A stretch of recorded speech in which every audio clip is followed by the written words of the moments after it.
Assalamualaikum warahmatullahi wabarakatuh. Perkenalkan, nama saya Merdi Sukmayadi dari kelas 2C. Di sini saya akan mereview materi yang disampaikan oleh Profesor Dr. Haji Yani Nuraini SMH dan diasisteni oleh Dr. Muhammad Rendi Ardiandi SMH.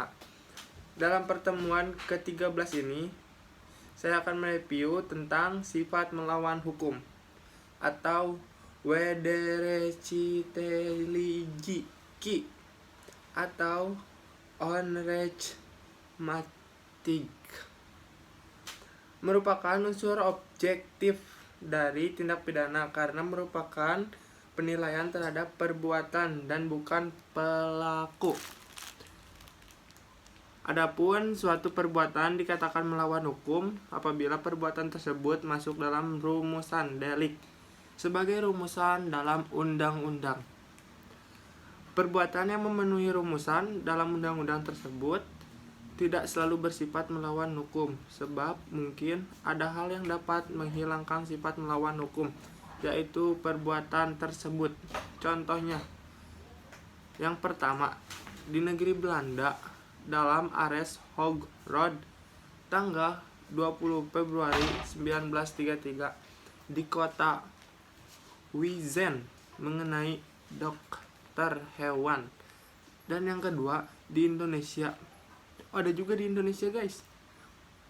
Di sini putusan MARI pada bulan Januari 1966 dengan kasus Markus Effendi. Sifat melawan hukum terdiri dari sifat melawan hukum formal.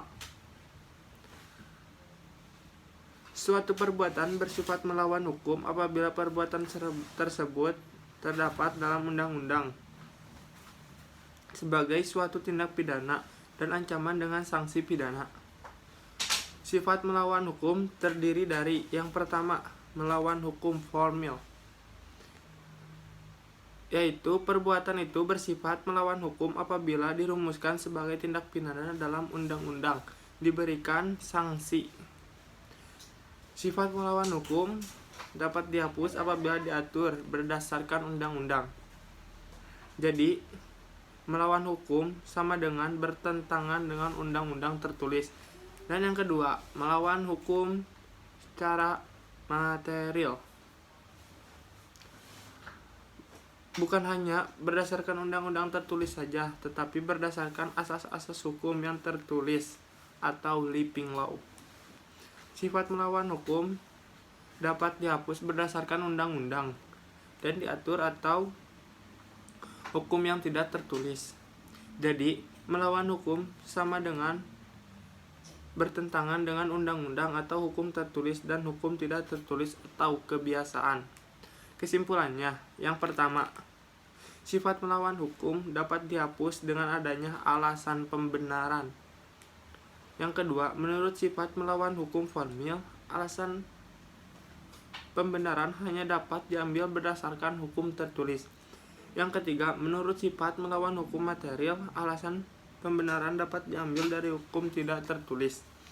Yang keempat, ajakan melawan hukum formil sudah tidak dianut lagi sejak tahun 1963. Yang kelima, yang menentukan adanya alasan pembenaran di luar undang-undang adalah hakim apabila terjadi pertentangan antara hukum tertulis dan hukum tidak tertulis.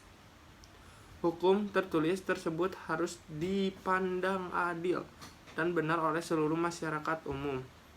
Rasa keadilan itu harus bersifat umum.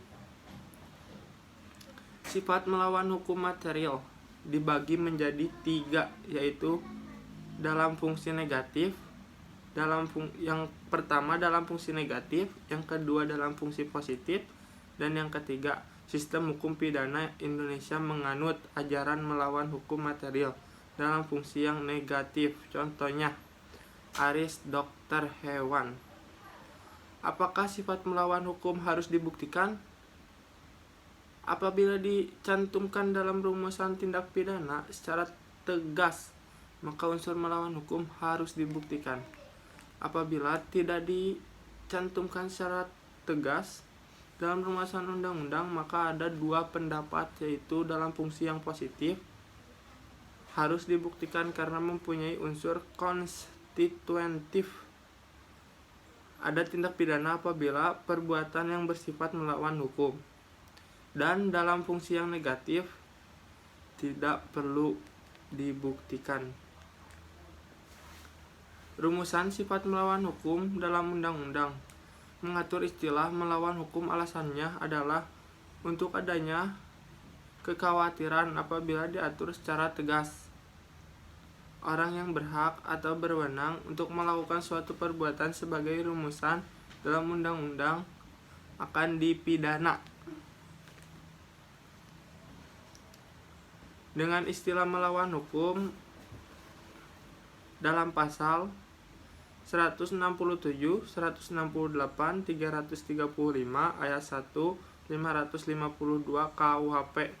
Istilah lainnya seperti tanpa mempunyai hak untuk itu terdapat dalam pasal 303, 548, dan 549 KUHP. Dengan melampaui kewenangannya diatur dalam pasal 430 KUHP tanpa menghilangkan cara-cara yang ditentukan oleh peraturan umum diatur dalam pasal 429 KUHP.